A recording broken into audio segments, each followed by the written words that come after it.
Hello, John, how are you? All right. You look a bit knackered. Where you been? Poor Felix so far this week. You're joking, 4 in a week? Yep. What you flying about, aren't you? That's the way it goes. Yeah, hello. Yep. Yeah, I'll be there. Okay. Number 5. You can't do 5 in a week, surely. What about your hours? Never. No problem. I don't know how you get away with it, you.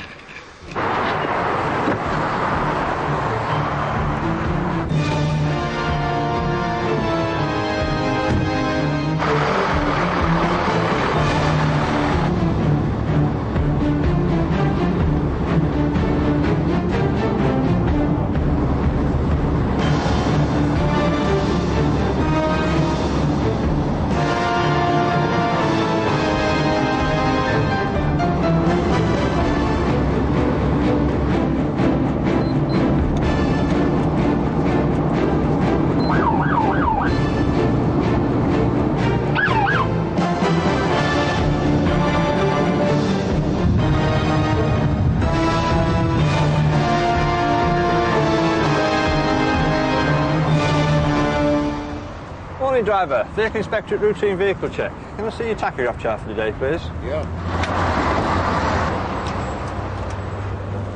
Thank you. Did you work yesterday? Yeah. Have you got yesterday's chart, please? Thank you. Looking between the two charts, there is insufficient daily rest. You've only had 3.5 hours. Now that driver is in serious trouble. He has casually disregarded EEC tachograph regulations and could have killed someone. Now the regulations are very complex, and to help shed some light on it for me, I'm with a woman who really knows her tachos. Vehicle Inspector at Traffic Examiner, Joanne Warner. Now Joanne, we saw a driver being stopped earlier and there was a problem with his tachograph. What actually was it?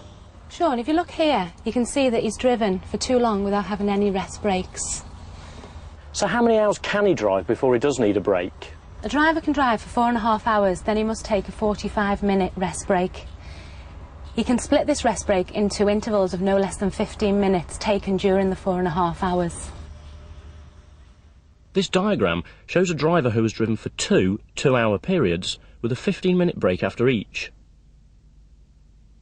Then he can only drive for half an hour before he must take another minimum 15-minute break, making an accumulation of 45 minutes break time.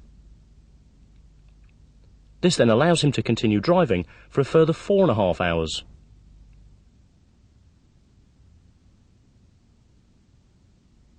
Now this driver has wiped the slate clean.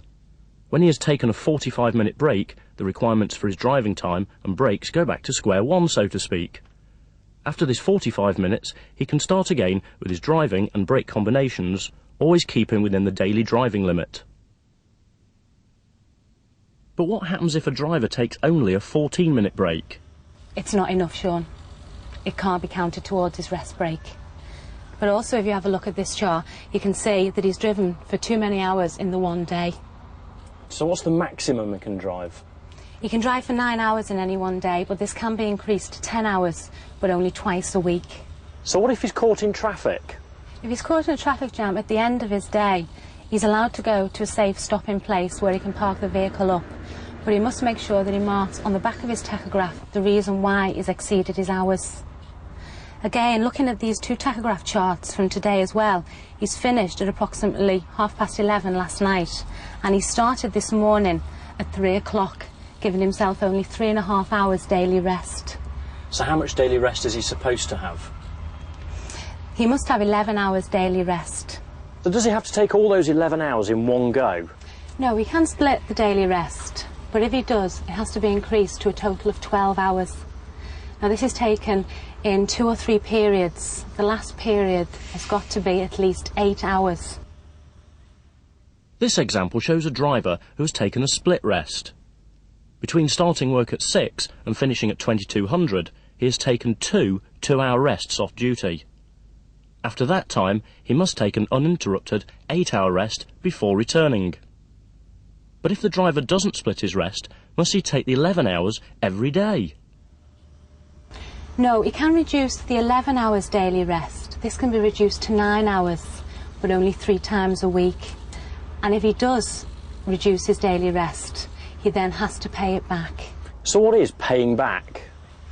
Well, if you reduce your daily rest from 11 hours to 9 hours 3 times a week, you owe 6 hours. Those 6 hours have got to be paid back by the end of the following week. Now, you can pay it back in parts, but each part must be attached to a daily rest period of at least 8 hours. Here, the driver has reduced his rest 3 times in a week.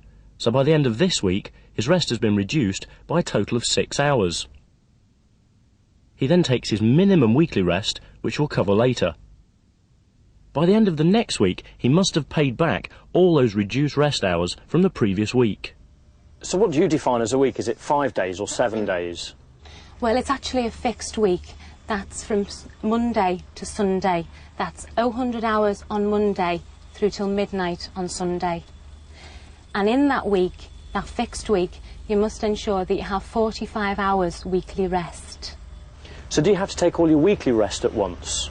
Yes, you do. Your weekly rest has to come full 45 hours. So can you reduce the weekly rate? Yeah, you can reduce your weekly rest. You can reduce your weekly rest to 36 hours. That is it. That is if the vehicle is at base. If you're away from base, you can reduce it to 24. But again, if you reduce it, you have to pay it back. And when do you have to pay that back? You have to pay that back by the end of the following 4th week. And you have to pay back the 9 hours that you've reduced it by from 45 to 36. You have to pay that back all at once. It's what we call en bloc. Now, you mentioned where the week starts, but when does the day actually start? The day starts when the driver's daily rest finishes, when he first goes back on duty. So it's not necessarily when he first gets in the vehicle and starts driving, it's when he actually starts under his employer's instruction, when he clocks on, for example. So how many driving periods are there in the week? He can drive for 6 consecutive daily driving periods. He then must take his weekly rest, unless during some of his driving periods he did not use up all his driving hours. In this scenario, the driver's weekly rest period may be postponed until the end of the 6th day of his driving week. That's provided his total driving time over this period is not more than his maximum allowance, which corresponds to 6 driving periods. A weekly rest period, which begins in 1 week and continues into the following, may be attached to either of these weeks. And what are the most amount of hours he's allowed to drive in the week? There is no limit in an actual week, but there is a fortnightly limit, and that's any fortnight, and that's 90 hours.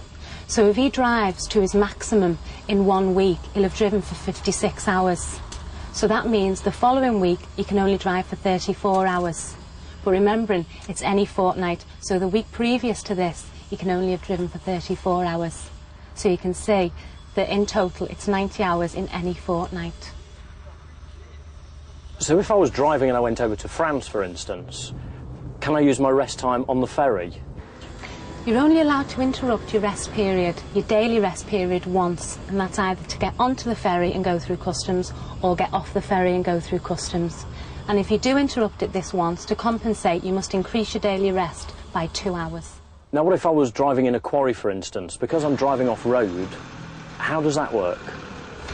The off-road driving doesn't count towards your driving time, but it does count towards your duty time. So if you have been driving off-road, you must make sure that you mark on the back of the tachograph the hours that you were driving off-road. And what if I've already got to the base, I've dropped my trailer off, but I'm driving the tractor unit home? How does that work? If he is allowed to take the tractor unit home, it does count towards his driving time. You must make sure that he keeps the same tachograph chart in the vehicle and records the time when he was driving from base back to home. If you've got 2 drivers in the cab, can one be asleep whilst the other one's driving? Yes, they can be. They can take the rest break while the vehicle's moving, but they can't take the daily rest while the vehicle's moving. The vehicle must be stationary for them to take the daily rest. So what's the point in having 2 drivers? Each driver can increase their duty time to 22 hours. This has then got to be followed by an 8-hour daily rest. This makes up a 30-hour day. But it must also be preceded by 8 hours daily rest. And remember, the 22 hours is duty hours, not driving.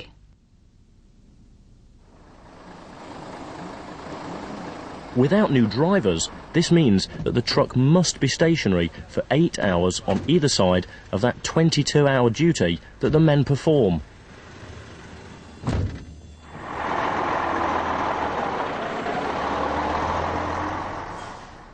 This chart represents how the operator can get maximum utilisation from the truck.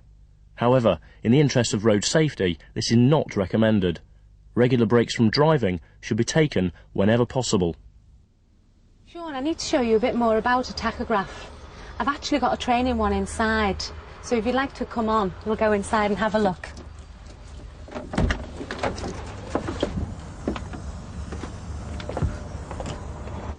Sean, this is the training tachograph. It's an automatic tachograph that's fitted to the vehicle. So if it's automatic, does that mean the driver doesn't have to mess with any of these switches? It only automatically records his driving time. He must remember to turn the mode switch to record his rest break and his other duty. Now, can you open it whilst you're actually working? Yes, you can open the tachograph when you're working, as long as the vehicle's stationary. But you may be asked to account for it by an enforcement officer as to why the tachograph's been opened. They mentioned earlier that there is a way of actually marking it manually. How do you actually do that? You mark the tachograph manually on the back of the tachograph. You can mark your duty start and finish on the front, but as always, be careful not to damage the disc surface.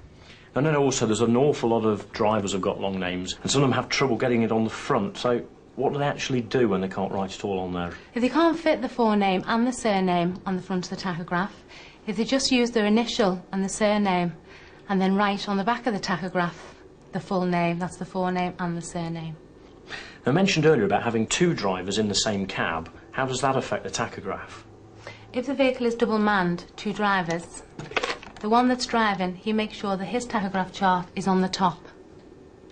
Then when the other driver takes over, they change the tachographs, so the one that's driving, his tachograph chart is on top. And the same as we saw earlier, the driver who was stopped by the enforcement officer, what charts should you actually carry in the cab with you? The driver must make sure he's got his charts for the current week and his last chart from the previous week. By the previous week, we mean the last week in which he actually drove. Now, as we discussed earlier, as far as you're concerned, the week is from Monday to Sunday. What if the driver actually starts work on the Sunday? If he starts work on the Sunday, he's still in the current fixed week. So he needs to carry with him all the charts of that current fixed week, so that's Monday to Sunday. And he also needs to carry his last chart from the previous week. And as I mentioned earlier about going over to Europe, if you're in Spain or Italy, and obviously it's a time difference between there and the UK, what time do you actually set your tachograph for? The tachograph clock should still be set at the UK time. So does that pretty much cover everything I need to know about tachographs? Sean, I've only covered a few of the items. For all the information you need to know, you can refer to the guide. It's an easy to understand booklet available from your local vehicle inspectorate office. Janice James is a vehicle inspectorate area manager. I asked her about the responsibilities of the operator. Well, the operator is legally obliged to organise his driver's work within the legislation, so he must use that as a framework to schedule all driver activities. The operator has got to ensure that the drivers are keeping within the law. The best means of doing this is for him to check a selection of tachograph charts from the drivers on a periodic basis. Now, he can do this himself if he wishes to do, or he can use an outside agency, a bureau, and have them analysed in that way. If the tachograph breaks down, the driver must report it as soon as possible. The operator's responsibility is then to make sure that the vehicle is booked into an approved tachograph calibration centre as soon as is practicably possible to have the repair done. The drivers must return the charts to the operator within 21 days of completion, and the operator must ensure that this is adhered to. Ultimately, if a driver breaks the law, then the responsibility lies with the driver, and they will be prosecuted if that offence is detected. But the operator also has a responsibility to ensure that his drivers are educated regarding the legislation, that he keeps a track on their activities, and if they are being found to have any breaches of the law on their records, then that must be brought to their attention. So it's a dual responsibility for both driver and operator. We need the legislation because driver fatigue is an extremely serious matter. A tired driver can kill. It's a protection for the operator, it's a protection for the driver and for other road users. TDG is one of Britain's leading transport logistics groups. They realise the importance of understanding the driver's hours regulations. Ralph Taylor is Director of Safety. As a major user of large goods vehicles, safety must be our first consideration. Now, the purpose behind the driver's hours regulations is to reduce the risk of accidents. And quite simply, we can't afford to have accidents because they can cause injury or even death. And really, from our own point of view as well, accidents cost a lot of money. If we do detect breaches of the regulations, then we will prosecute drivers and operators. The Vehicle Inspectorate's prime stated aim in relation to road safety is that we seek to contribute to the improvement of road safety standards.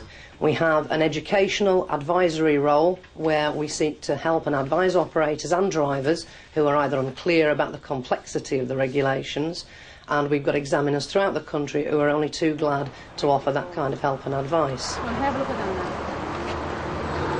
now. You were in work last week? Yeah. Well, I hope the main tachograph regulations are clearer now. But remember, the guide is there to help you, and there is always the staff at your local Vehicle Inspectorate office if you need further advice.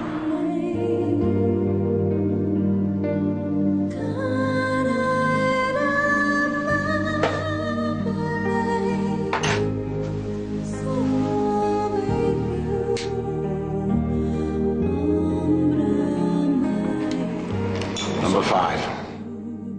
You can't do 5 in a week, surely. What about your hours? No problem. God, no, you get away with it. Looking between the two charts, there is insufficient daily rest. You've only had 3.5 hours. This is the place for sleep, and not at the wheel of a moving truck.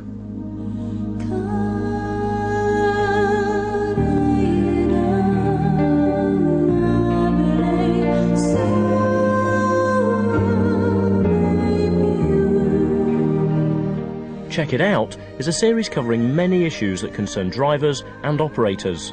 An address for more details and where to order further titles is on the back of your video case.